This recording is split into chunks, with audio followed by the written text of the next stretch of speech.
Kristin. And I'm Ashley. And this is 1,000 Miles of True Crime. So Kristin, I know that you've been having a rough time with the case this week. Can you tell everyone what we're covering? We are going to be covering Ariel Castro and the kidnappings of Michelle Knight, Amanda Berry, and Gina DeJesus. So I've definitely seen some specials on this case. I know a little bit about it. I think everybody does. It was huge, but I don't know all the details. But I know this week you seem sort of down, and I think is this case getting to you, or what else is going on?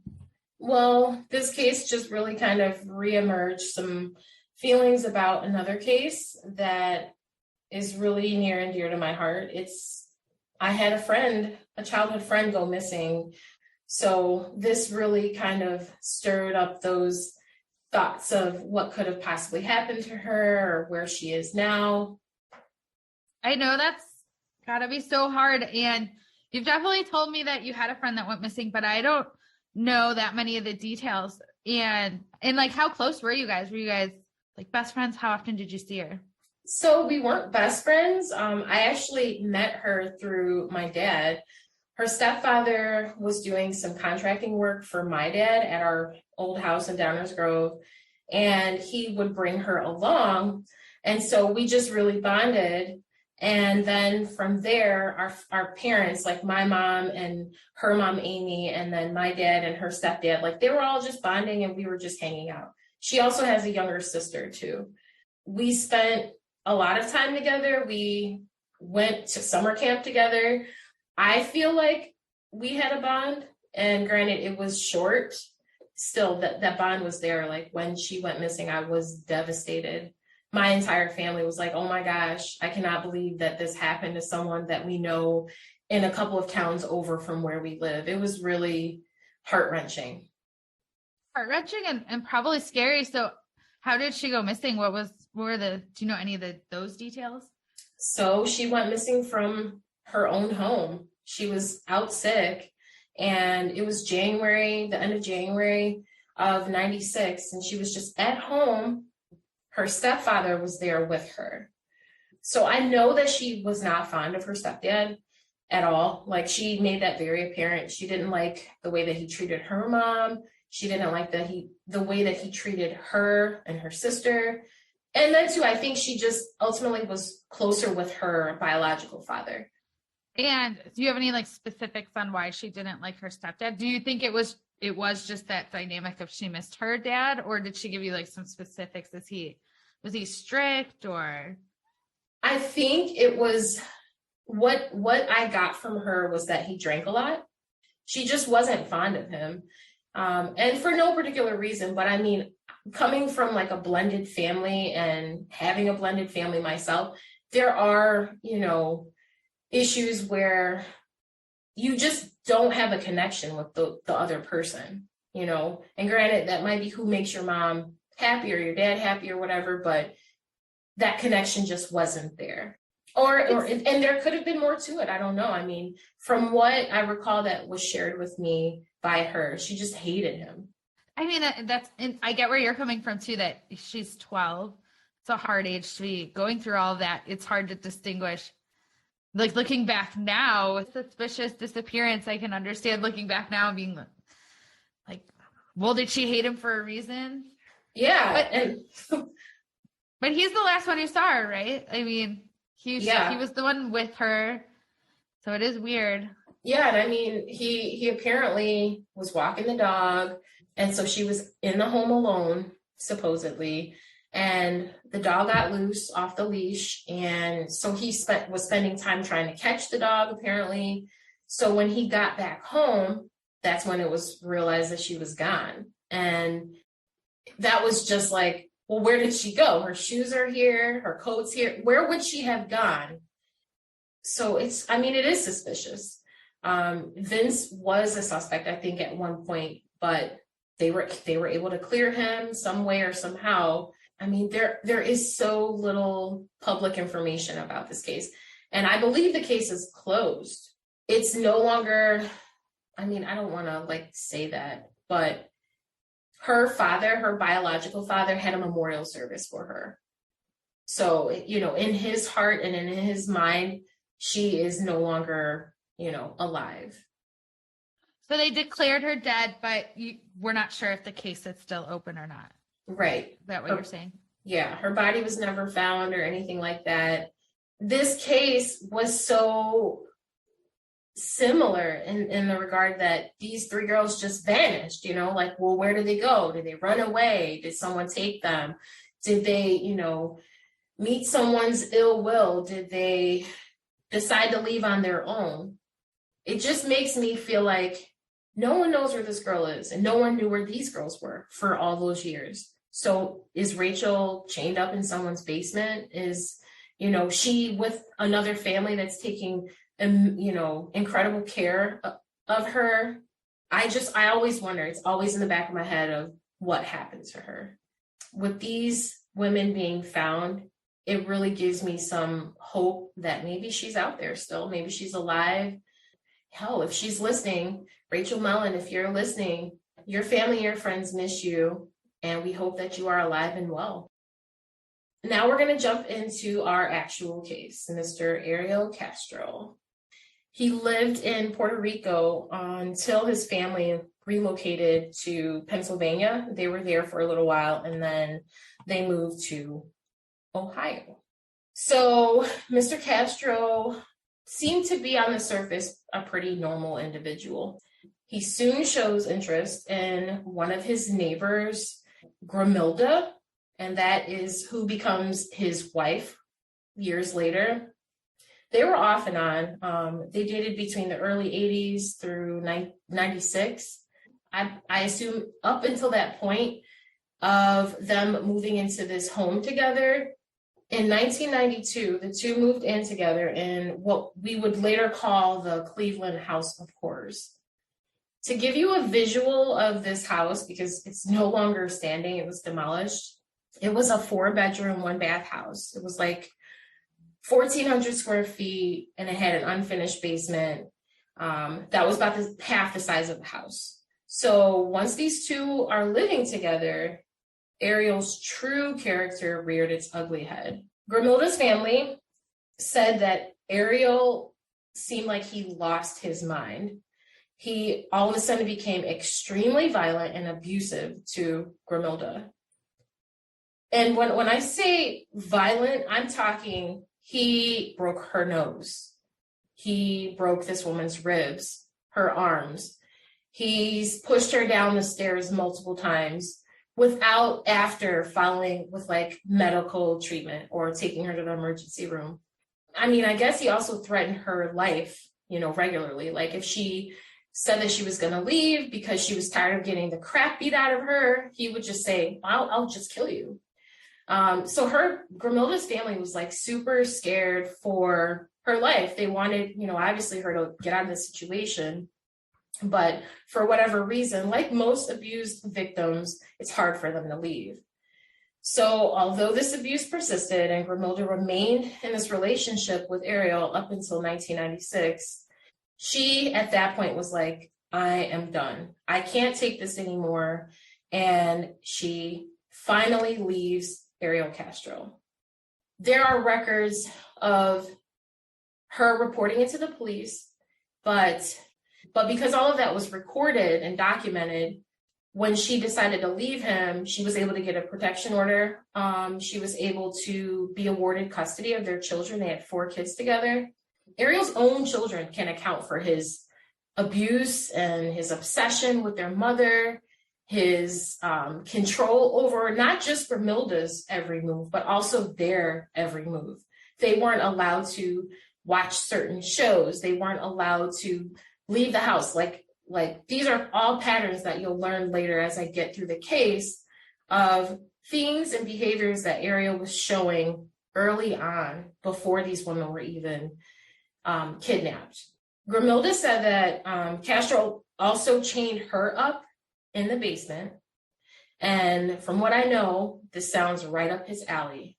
Was he doing this as like a punishment thing, or this was like this is just control, but it probably escalated into some type of arousement or arousal of seeing the control that he had over someone and just enjoying it. Like, he put Grimilda in a box, like an actual cardboard box, told her to get in the box, closed the flaps on the box, and told her to stay there until he told her to get out. And she did it. That's so degrading. Like, imagine, forget physical abuse, the mental abuse of sticking someone in a box. I could say being in an abusive relationship is like the thing that you'll say, oh, that will never be me. I would never do that. Or no one could ever have control over me. But it does happen. And it is easy to fall into those traps of thinking that this person really loves you and they don't. Like, it is sheer control, it is sheer obsession, and it's really, really dangerous. Degrading is, I'd say, the most fitting word, but she did it. She got in the box. So just imagine where her, I guess, mindset was at to even physically get in, like following instructions from a man that's beat her so badly to get into a box and instructs her to not get out until he tells her to. You have to be just shrunken down so small into your own self. So many red flags that he was a psychopath, and so many patterns of control were already showing themselves.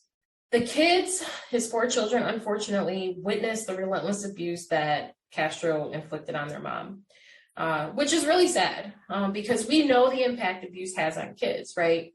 I want to point out another fact that I found out in my research, that one of Ariel Castro's daughters actually is in prison right now.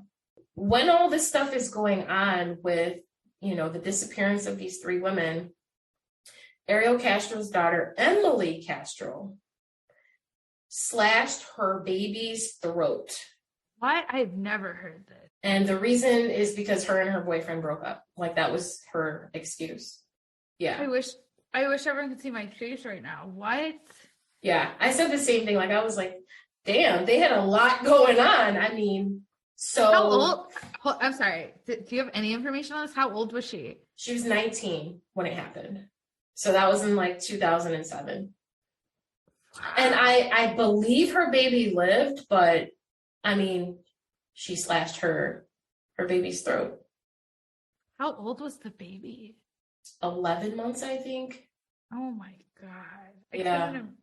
I know. I said this was horrifying, like as if the case in itself, Emily Castro might need her own freaking episode. And so she, I believe, was sentenced, got 25 years. Not enough. Not enough. No, I agree. But I'll keep going. So like all that's going on, right? His daughter, almost kills her baby. And, all the while, Ariel's got these women cooped up in his house. I don't want you guys to think that just because Grimilda left Castro either, that like he was just done. He was still doing whatever he could to make Grimilda's life miserable. Not even factoring in all the damage that he did from the physical abuse, emotional abuse, verbal abuse, because he left her in the end of it. She was like, she had permanent brain damage from all the beatings and things like that. But on top of that, he also tormented Grimilda's new husband. He made sexual abuse accusations against Grimilda's new husband in 2004, all while he himself has these women in his home. And I mean, shockingly, the sexual abuse charges that he made against Grimilda's new husband, Fernando, her husband was actually convicted of child molestation. Wow. So was there any proof to it, or? I mean, aside from his daughter's accounts, because basically Ariel Castro was like bribing his daughters, I'll buy you a car, or I'll buy you this, or I'll buy you that, if you say that this guy, was touching you or molested you or whatever. So they did it. So I believe that was why he was convicted. I don't really know if he really did, but I mean, he claims his own innocence. Check this out. The sexual abuse charges stuck, but Fernando was only convicted and sentenced to 3 years of community supervision. And it pales in comparison to what Castro was doing himself. I thought that was like insane. Ariel is alone now, right? Grimilda's left him. He can't really have a relationship with his kids because, she's got a protection of order against him. The woman that he abused finally mustered up enough courage to leave him. And so he's feeling mad at the world. And he's got no one to control, no one to abuse. I do want to also add that all the while this man is a school bus driver around this time. So he's driving kids around.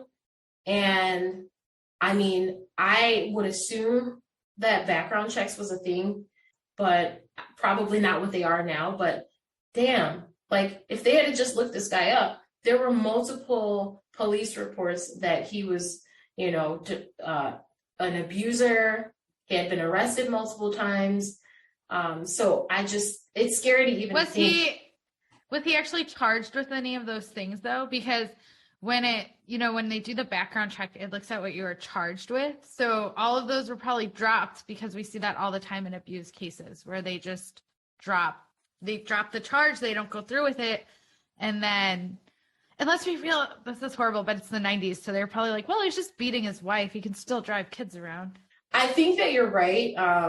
But that makes it even more unsettling that who knows who's out here taking care of our children and even teachers and things like that. Like, granted, yes, people change their minds and they retract their statements and they say, I don't want to press charges, but they have to know that there is some fear there. And that's the only reason that those people would be retracting their statements. So I really do wish that was still public record or, still accessible, especially to like educators or like school administrative stuff so that they know, yeah, he wasn't charged, but there's a case, there's a report. I feel like that is something of importance. And I don't know. I think about my kid riding the bus and just the thought of being a parent of a student who may have ridden his bus or even a student is just so freaking scary to me.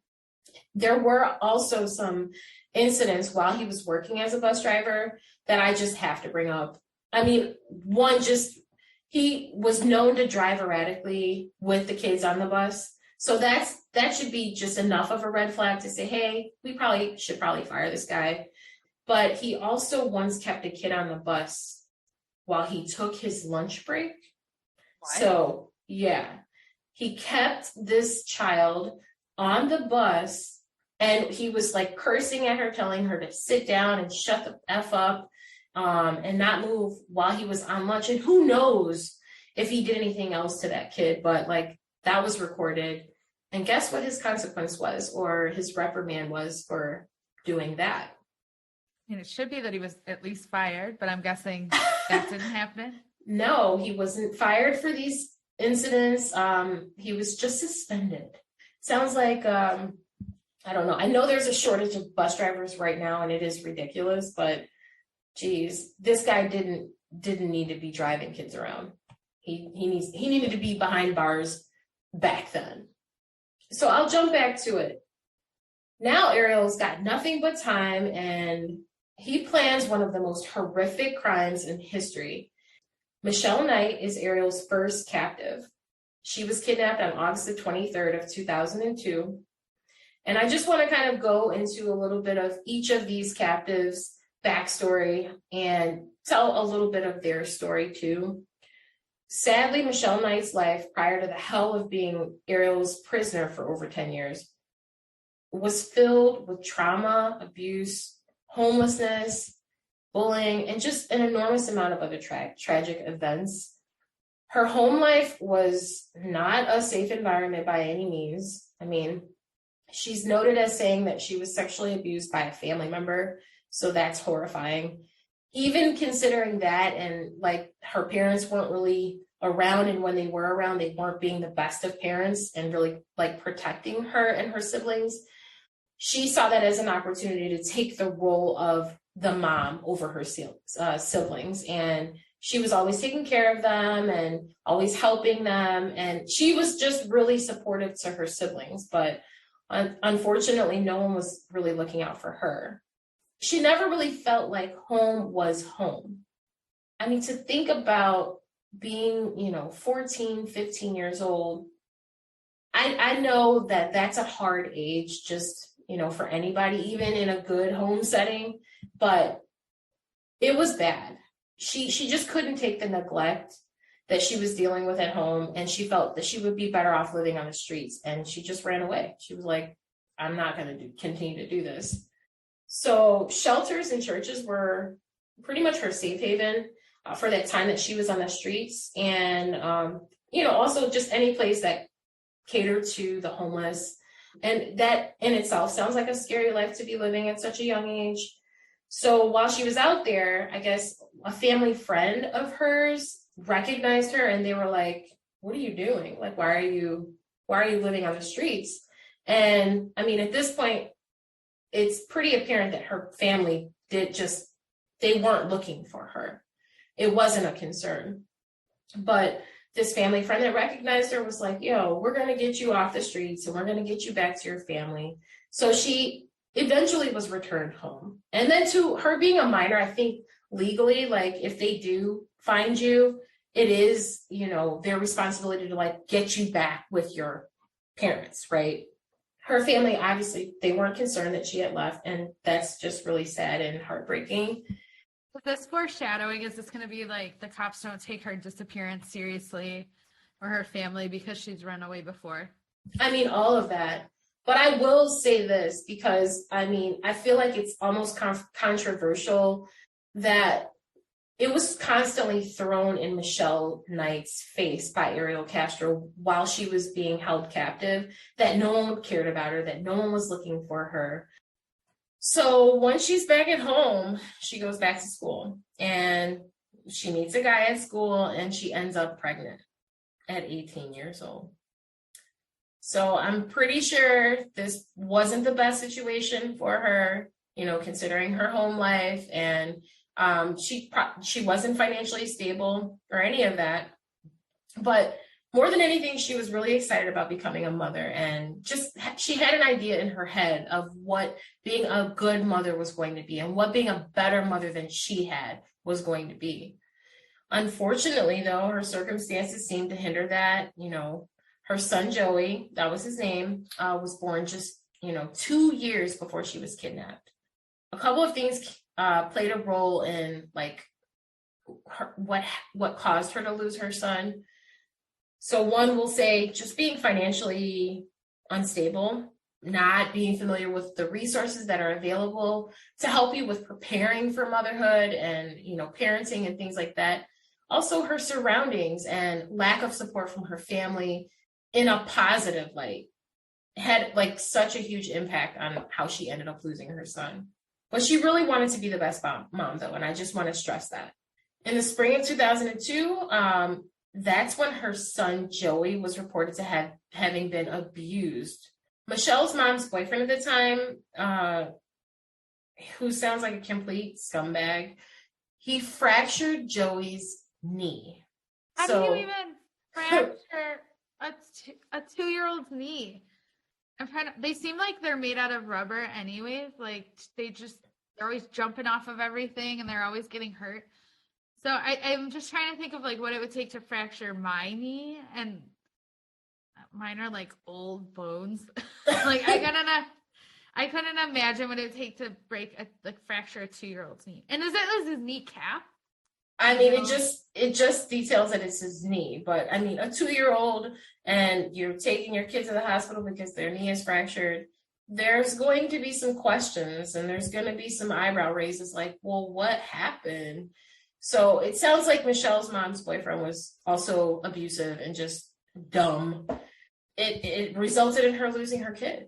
That was it. She got 2 years with him, and that was it. So that also is just, it crushes my soul, because I just can't imagine losing my son or my kids. So I'm sure she was just absolutely devastated. So she loses him, right? He's in foster care. But she's doing and making efforts to try and get him back. And that's when she encounters Ariel. I mean, there's a whole process, I guess, when you lose your child and you're trying to go through regaining custody and going to court and showing, that you're able to take care of a child. Well, that's exactly what Michelle was trying to do. She was just trying to get to court, but ended up getting lost somehow. So in being lost, I mean, you're confused, you're rushing, you're just trying to get to where you need to be. And I mean, she's panicking, right? Well, she sees Ariel Castro and she remembers, oh, that's my friend's dad. Yes, I did just say that.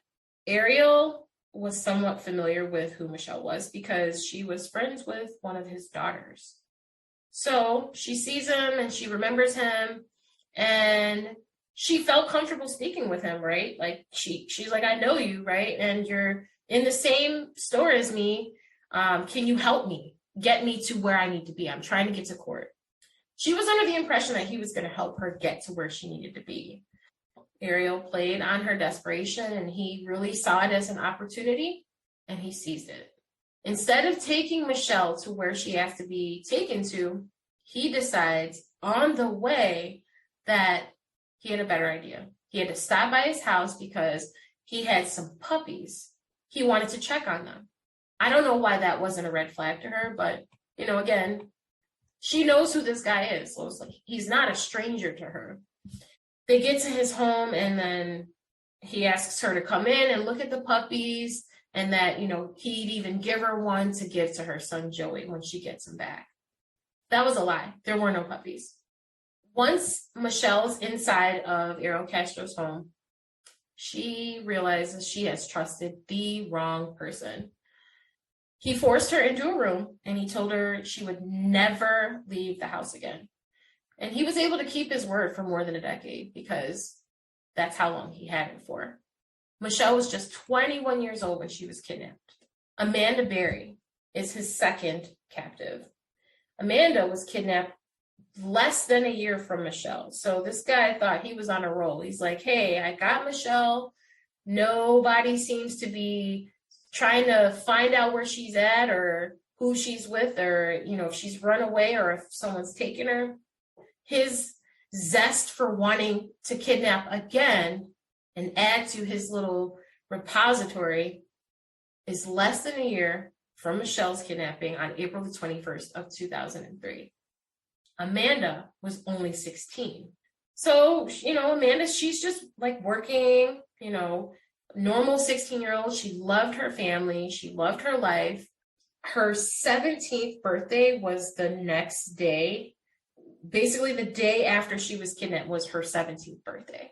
I watched an interview with her and she said that she remembers thinking about calling off of work the day that she was kidnapped. And, she's like, oh, it's my birthday. I want to kind of hang out and kick it or whatever. And I just think about that. I'm like, all the what ifs, like, you get in a car and then you go to the store and then, there's an accident and just think, oh, if I had left this to go to the store a little bit earlier, could something have happened? Could I have been involved in that car accident? It's like a big what if. And that really kind of sat with me.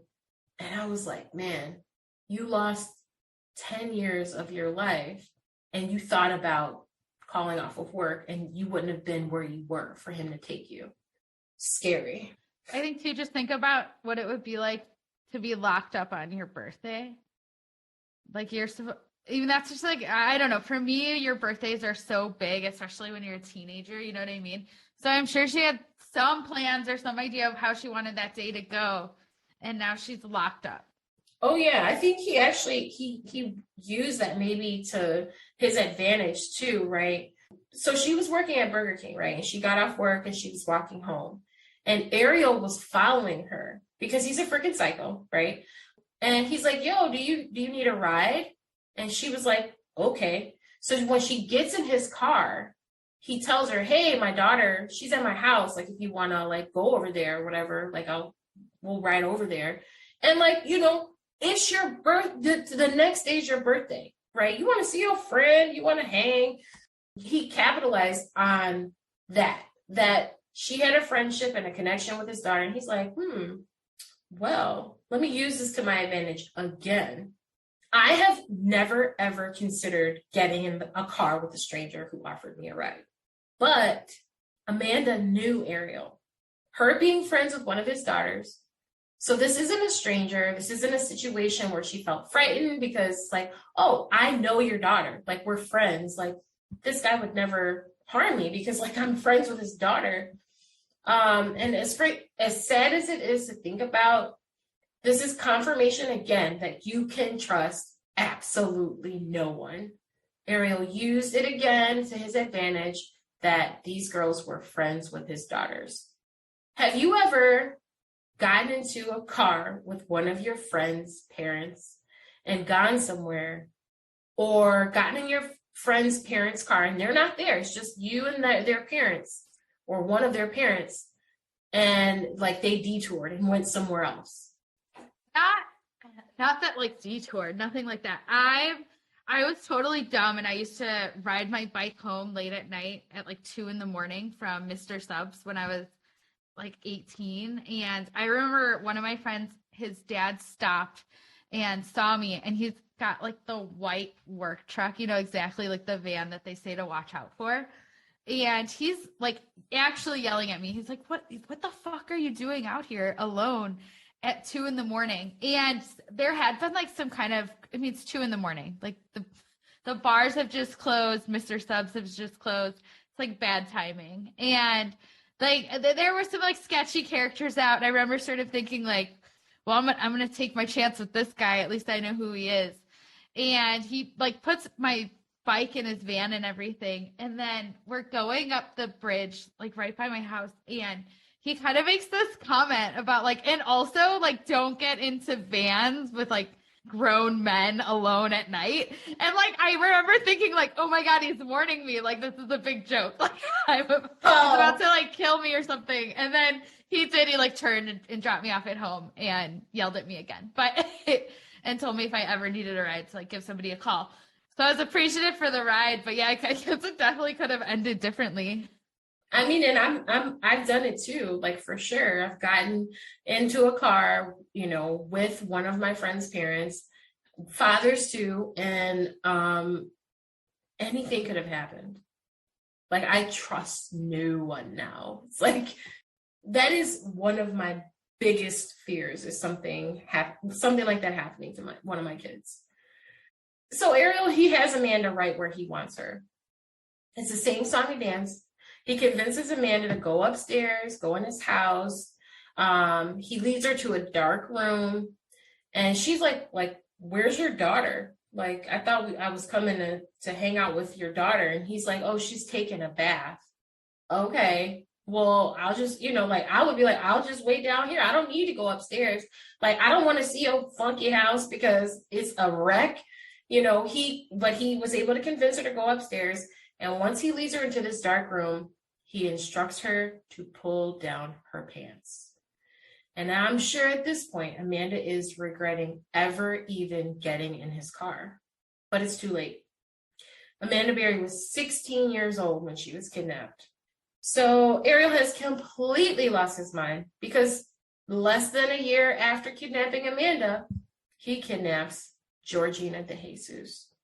I couldn't find very much on Georgina DeJesus. She does seem to be the most private of these three women, and that is totally understandable considering what she's gone through.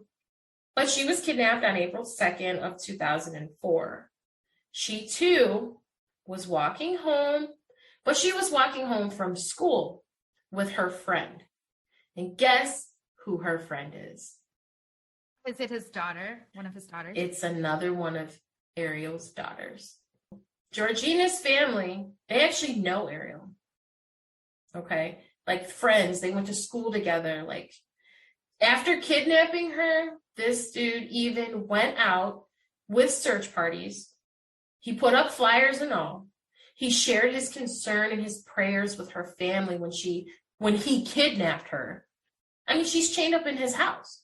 And he's over at her family's house, like, sending condolences and praying that, you know, they find her and that they will find her. What is wrong with this man? And I'm sorry, did you say how old is she at this time? 14. 14. I mean, it's horrible for all of them. But I'm trying to 14, think. you're still a child. When you're 14, you're in middle school, right? You're in like 8th grade. 8th grade, right? So she's walking home from middle school, okay, with his daughter. So they're walking home and they're at the point where they're going to go their separate ways and go to their own respective houses. Unfortunately, before Georgina can make it home, Ariel's creeping as he does, and he pulls up and he's like, hey, do you know where my daughter is? And she knows him, like, she's like, oh, I know you're friends with my dad or whatever. Gina's like, I guess she should be walking in the other direction. Like, and she points like, hey, she's probably over there. Ariel, again, sees this as another opportunity. And he's like, can you help me find her? So my 14-year-old mind is, oh, he needs help. He's trying to find my friend. And I know him. So, like, let me help him. There's also something with, like, an adult asking you for help. Like, I'm sure she felt like, wow, like, this is my chance to really step up and I want to help my friend. Like, she's probably not even thinking about all the things that could be going wrong here. Right. It's pressure, like you're saying. An adult asking you for something, you're like awkward. Like, I don't want to tell them no. Plus, I know this guy and I'm friends with his daughter. Yeah, right. All of that. But she doesn't know that her friend's dad is a serial kidnapper, amongst other things. So she gets in his car. And all of a sudden, Ariel switches it up and he's like, oh, I don't need to find my daughter now. I actually need to go to my house and move a stereo. Can you help me? And I'm sure she's thinking, like, what? Why would you add, like, confusion has to have set in at this point. Like, I thought we were looking for my friend. Like, now we finna go to your house? Okay. And then too, again, the pressure of you're with an adult, and an adult that it's not a stranger. So he's like, okay, well, I'm in the car now. What can I do? I'm not going to just jump out. They get to his house and he strikes again. He convinces her to go in this house and help him move the stereo. And it's, again, the same song and dance. Gina DeJesus was 14 years old when she was kidnapped. I just, again, want to say, all three of these women were listed as missing persons.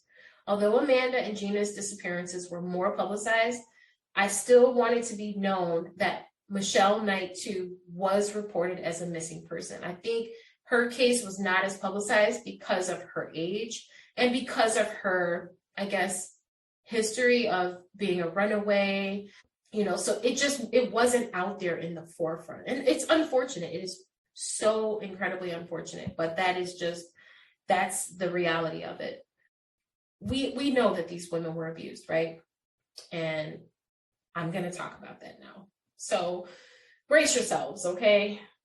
Ariel was like so methodical about his actions and his efforts to try and break his captives.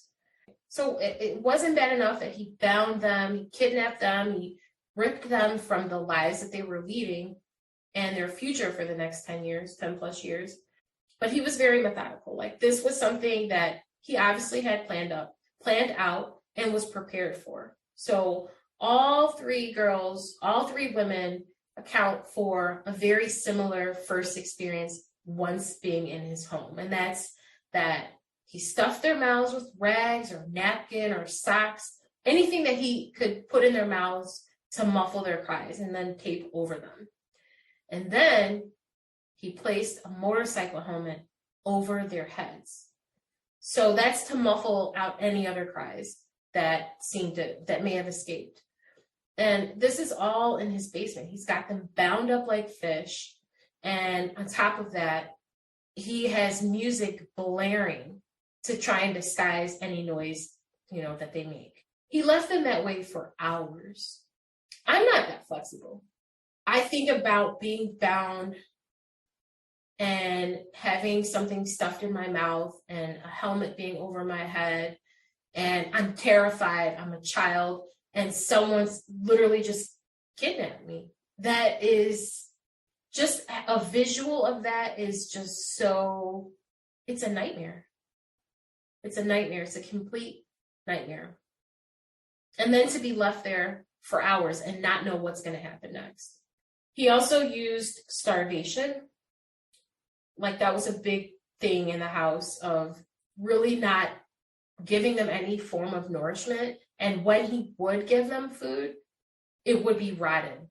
Imagine being starving and then your only choice of food is rotten food.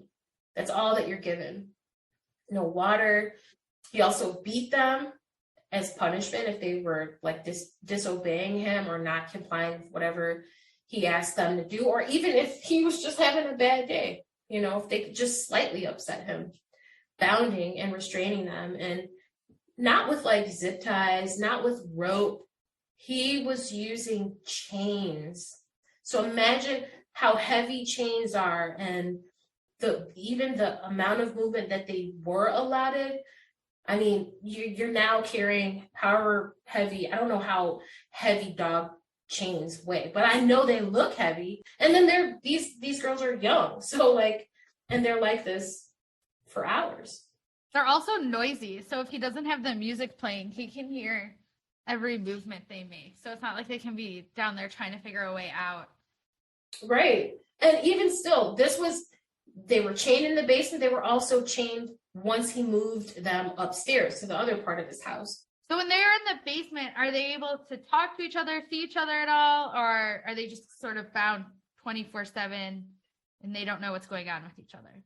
So they don't know what's going on with each other. I think Michelle had the most knowledge of what Castro's plans were. Like he let her know, hey, I'm going to get 2 more girls.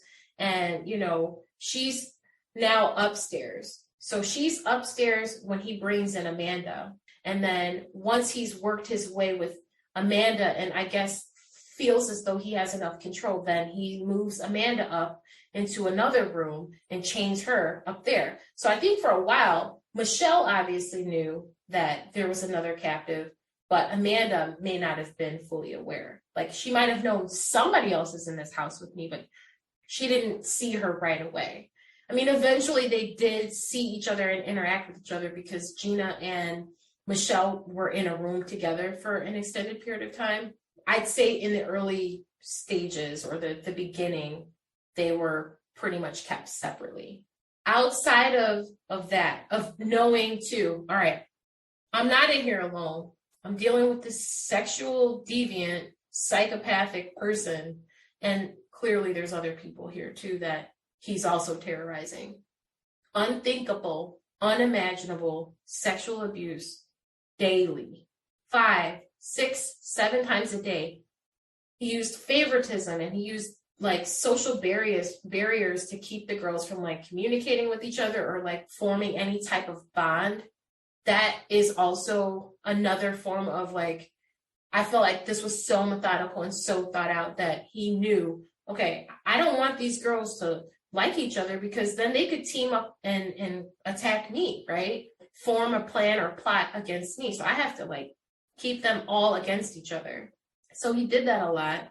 It seemed as though Michelle was like, I don't want to say the most abused because that's really not fitting, but she was like his punching bag.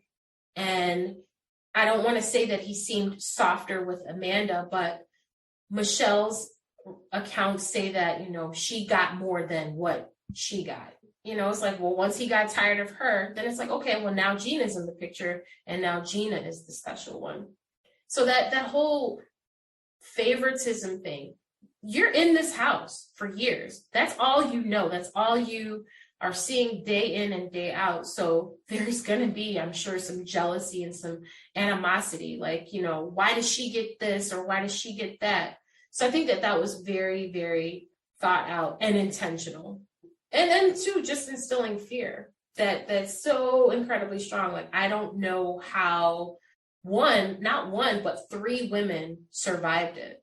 He restricted them from basic hygienic needs, like using the bathroom regularly. So being a woman, you know, all the things that we have going on and not being able to access a working bathroom. I mean, like their bathroom was a bucket in their room. That's where they would have to relieve themselves. And I mean, he would even use that as punishment. So it's either you're going to go and relieve yourself in this bucket and I'm going to leave it in the room. So the house is already filthy and disgusting. But then on top of that, now you're going to sit in here with your own feces and urine. That must have smelled so bad. And I'm assuming if he's doing this, he's not letting them shower or brush their teeth, none of that kind of stuff. No. I mean, another punishment, he would take the bucket out of the room so that they would have to go on themselves or wherever they could go.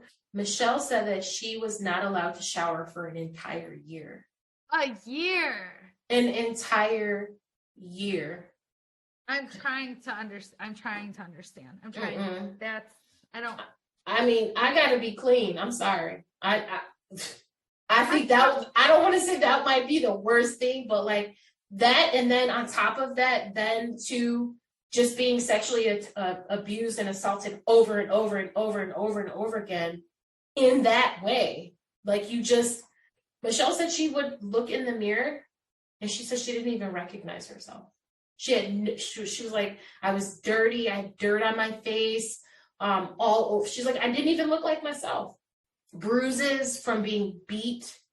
And that does something to a person, even if, I won't even go down that rabbit hole, but just I'm horrifying. Also just thinking now, like, imagine, like, they never got sick, they never got a cavity, they never got any sort of infection. Oh, 10 years, and you're living in those conditions? No.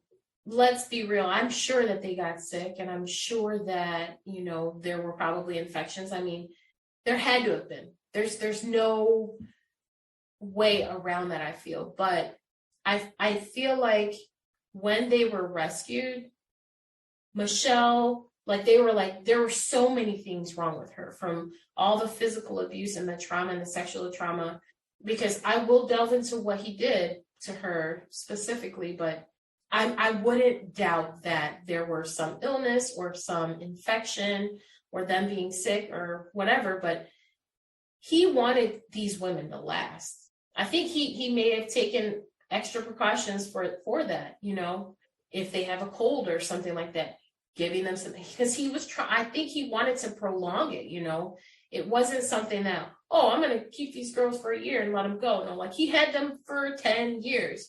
To think he at once said they're here, they were there at their own free will. No, they were chained up. There is no way anyone would want to live in that filth and live like that. They were not there at their own free will. Another psychological thing that Castro did to these women is he would have a celebration on the day that they were kidnapped. Kind of like a birthday, but no, Castro, that is nothing like a birthday and nothing that should be celebrated. But how psychologically screwed up is that? That's next level. And then to just like instilling fear, right? Having consequences if they tried to escape or if they disobeyed him, because there were escape attempts. I mean, these women, they did try and escape multiple times.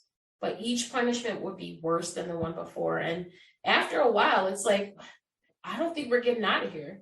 You're probably thinking, I can't survive another attempt at leaving either. Yeah, I mean, it's that too. But he also used to like play mind games with them and test them. Leave the chains off, leave the door unlocked kind of thing.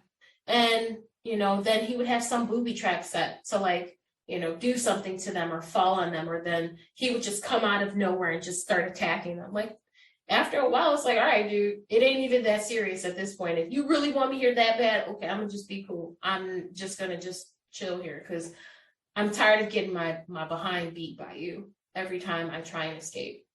He beats Michelle so bad. So she was impregnated by him 5 times.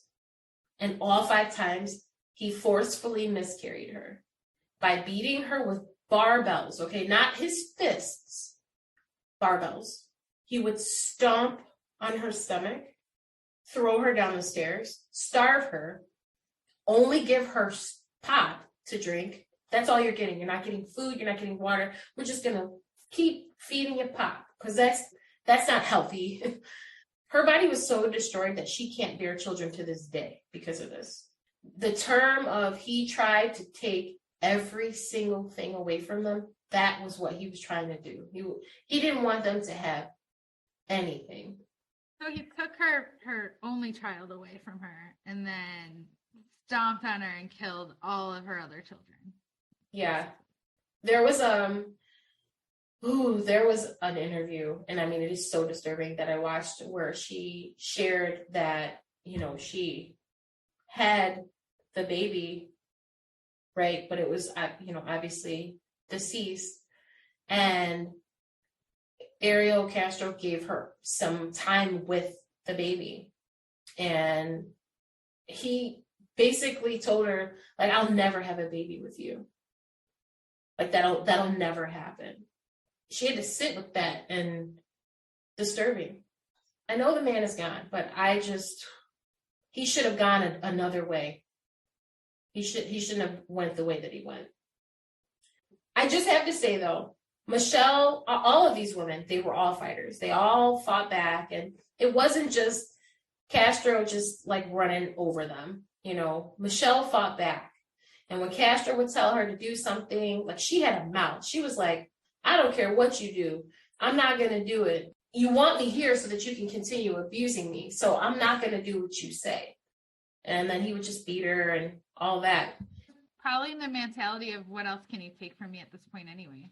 So she, I feel like, gave Castro a lot of pushback, even knowing the consequences. And, she was just a fighter.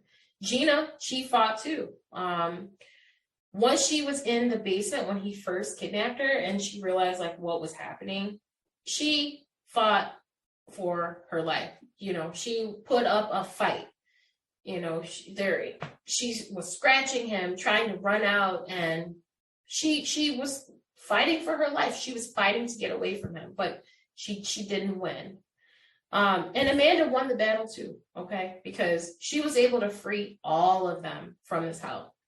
In 2006, Amanda became pregnant by Ariel Castro, and she was able to beg him, and he let her keep it. It's ironic that she got pregnant that year, because that's the year that her mother actually passed away. Her mother passed away, I believe, in March of that same year. And it was all over the news because they were like following up on Amanda's case, and they're like, oh, okay, her mom's passed away. So she knew, because of the news, the media, and having access to television, that her mother had passed away. And she was crushed. I'm sure, like, you're mourning the passing of your mother, not knowing what actually happened to you. Her daughter, Jocelyn, was born on Christmas Day of 2006. Michelle was actually tasked to deliver the baby. So they're in the house in this like kiddie pool. Castro's like, Michelle, if this baby dies, I'm gonna kill you. Like, I'm just letting you know, if anything happens to this baby, I'm gonna kill you. Just think about that pressure, because although Jocelyn is healthy and, thriving now, when she was delivered, she wasn't breathing, and Michelle did have to resuscitate her and give her mouth to mouth. So she survived, okay? And she became this. Besides the obvious that Michelle, I'm guessing, doesn't have extensive health care background, that she didn't get that in his basement. I mean, imagine you're not allowed to have a kid. Like, he's killed 5 of your babies, and now you have to deliver this other person's child. Oh, yeah. I can't imagine the tension between Amanda and Michelle. And we'll talk about that soon. But it's very apparent that there is some tension there. Even now, I believe, Michelle always felt as though Castro looked at her as though she was less than Amanda. And I think that no matter what, even if you're, not in being held captive, and like, let's say you're the other woman, and like, that jealousy or that animosity is going to be there, because someone is constantly telling you that you're not good enough, you're not worthy, and this and that. And I gave you her background. it sounds like she had been told that her whole life. She was bullied in school and all this other stuff. So yeah, like I have to be the bottom of the barrel captive even. Yeah. Jocelyn, Amanda's and Castro's daughter, was basically a beautiful distraction, okay, when she arrived in this chaotic house. All three women are in awe, and, surprisingly, Ariel seemed to have softened a little bit once Jocelyn came into the picture. I mean, all the women said that, once Jocelyn came into the picture, they tried to make that living arrangement as normal as they possibly could. How, I don't know, but I mean, it wasn't until Jocelyn got a little bit older and was able to verbalize and recognize that their living arrangement was a bit strange. Why are these women in rooms? And I see them sometimes, they're chained up, my mom's chained up, but when you're in that environment and that's all you don't know anything different, right? It's like, okay, just everybody's living like this, right? I mean, they have television. I think she had access to TV and stuff like that. Even a child can recognize that something's wrong, and Jocelyn did. So as she got older and she was seeing that her mom was chained up, and she was like, well, why does my mom have to wear these chains, which they told her were bracelets? Talk about trying to normalize the situation. But obviously, even a child knows that does not make sense. So Amanda made it clear that she was always concerned that Ariel may harm their daughter. That was always a fear. But she said that he loved her. And she also said that her daughter loved him too, which is so weird to me because Amanda had to have despised him, like to the utmost extent. She knew her circumstance and she did what she had to do to survive. So she didn't want any harm to come to her daughter's way. So she did what she had to do. Where's his other kids? Like, is no one ever coming into this house?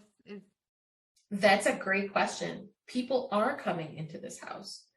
Not very often. And again, Ariel's a mastermind, not really, but he was planning out what he was going to do when visitors were going to be present. So let's say his daughter or one of his daughters was coming to visit him, or one of his bandmates, because he was a musician, were coming to his home. He would bring the girls into the basement, stuff their mouths with something, cover their mouths with tape, and bind them all up together and threaten them like, yo, if you do anything or make a sound, I will kill you, right? You're chained in the basement, so you can't break free. And then he would blast the music. So it is actually, Jocelyn was seen by other members, right? Or other visitors to his home. And he had an excuse every single time. And it wasn't like she was like talking to his visitors. She would just come in the room and like look at them, probably like, who are you? Like, I haven't seen any other people in this house in years or whatever. But he would say, this is my girlfriend's daughter, or, this is my granddaughter, because nobody, like, who's going to question him, right? On the exterior, I'm not kidding. Everybody, his neighbors, even, these other families that were impacted by this, they're like, this guy, like, who would have thought that it was going to be this guy, right? And he was, I mean, he was a suspect at one point. Like, I mean, they looked into him. His daughter was the last person seen with all of these people, so there were ties there, but they just couldn't pin anything on him. How, why, I don't know. It blows my mind how not, but so Jocelyn was one of Ariel's, I won't say a victim, but she was the only person allowed to like leave the house, as she got a little bit older. Like, he would take her to the park or take her in the backyard. And again, like I was saying, she was able to be present when he would have people over at his house. But he always had an explanation for who she was. And so there was no questions to ask. And then too, you think about it, like you go to someone's house and you see something that might look a little bit strange, but you don't really know. So you're like, okay, well, who's this? And then That's it. They tell you who she is, and there's no other questions.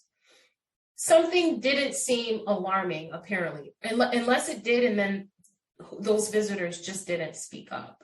So as Jocelyn got older and started asking more questions about why her mom was chained up most of the day, Ariel decided it was all right for just Amanda of, the three women to roam about without the chains on while he was home. And this, guys, this is how Amanda and Jocelyn were able to finally escape, and everyone is rescued. So on May 6th of 2013, Ariel left the house unlocked, and Jocelyn let everybody in the house know that he was gone. Surprisingly, Amanda, she wasn't chained up or locked up like in her room at the time. But once the word got around the house, that he was gone and that the door was unlocked, Amanda knew it was time. And I wouldn't doubt that they questioned whether this was some sort of test Castro had up his sleeve, like, oh, did he purposely do this? Like, why did he leave the door unlocked? But Amanda didn't care. She took that risk, and I know she is so happy that she did. Ariel's neighbor, his name is Charles Ramsey. He was one of the heroes of this rescue. He happened to see Amanda and hear Amanda like beating on the door. So it's unlocked, but it's still like you can't open it. So she manages to get one arm out, and she's yelling and she's screaming. And Charles Ramsey's like, what is going on? This is my neighbor. Like, I thought the dude lived there by himself. Now somebody's in there waving their arm out the door. So he goes up there and he's like, yo, like, what's going on? And she's like, can you get me out of here? Can you get me out? So the door is like, I guess, somewhat padlocked or locked in some way still. He was trying to open it. There was no way to physically open this door. So it had to be destroyed to get her out. So he's kicking the bottom of the door out. And he's like, all right, I kicked it enough. Now you kick it from the other side. So she's kicking it, and guess what? They break free. The bottom of the door is now open, and she crawls out, and then Jocelyn comes out, and then she's like in shock. Like, I'm out. I'm physically outside of the house. She's terrified. She's panicked. She's thinking Ariel's coming back any second, that this is a test, and that now she's going to be in deep shit. She tells Charles Ramsey, like, listen, we need to call the police right now. Right now. So they run over to Charles Ramsey's house, her and Jocelyn. Gina and Michelle are still in the house, chained up in a room together. This 911 call, guys, oh my goodness. The fear in Amanda's voice is so, I don't even know the word. Like, I there's so many times that I don't have the words, and this is another one of those times, but she was scared. Even being outside of that house and at Charles Ramsey's house, she's still in fear that Ariel's going to come back, and that she's going to have to continue living chained up in that house, and that she's going to have to continue to face the abuse, as well as those other women, and her daughter's going to be in there too. So she's on the phone with the 911 dispatcher, and she's like trying to like reiterate exactly who she is. Like, hey, I'm Amanda Berry. I've been missing for 10 years. I've been on the news. And the dispatchers just seems completely oblivious. Like, what? Okay, like, all right, we're sending the cops. She's like, no, I need help now. They also they sounded like they didn't believe her, right? It was just like, it didn't sound, I don't want to say it didn't sound urgent, but it was like, what? Like, Amanda Berry's been missing for 10 years. What? So I'm sure to an extent they're like, Amanda Berry's dead. Come on, she's been gone for 10 years. Exactly. That phone call, that 911 call, is such an incredible ending to the terror that these women experienced in all those years. After the police got on site, they discovered that Michelle and Gina were also in the home. And that was an even more shocking revelation. I mean, once the police got there and they're like scoping out the house, they're like, oh my gosh, like looking around at the living environment, like, how is anyone living in this house, let alone these three missing women? And they're chained up. It's filthy. It's disgusting. So, for officers to even be in the house and see all that, I'm sure they'll never, ever forget that day. And, they've even said, we don't understand how anybody survived living like that. All three women were frail and pale from being inside the house all those years, not, seeing sunlight and things like that. But all those officers cared about was getting those women out of that house.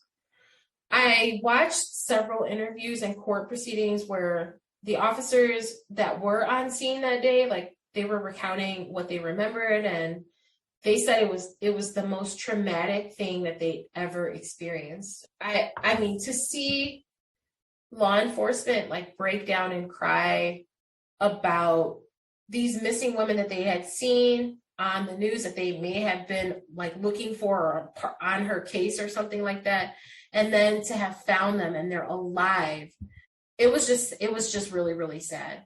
And so these women, they're reunited with their families. Since the capture of Ariel Castro and these women being released, there does appear to be like a rift between these women. So Michelle seems to be disconnected from Amanda and Gina because those two seem to remain close. I assume the trauma that they experienced at the hands of Castro still has a hold on them, even years later. From watching interviews where Amanda is like explaining why she doesn't have a relationship with Michelle, she just is wishing her well. There's no, it doesn't sound like there's any animosity or hatred towards her. But I mean, I've never gone through something traumatic like that. I just find it a little strange that there's no desire to remain connected, from a friendship aspect.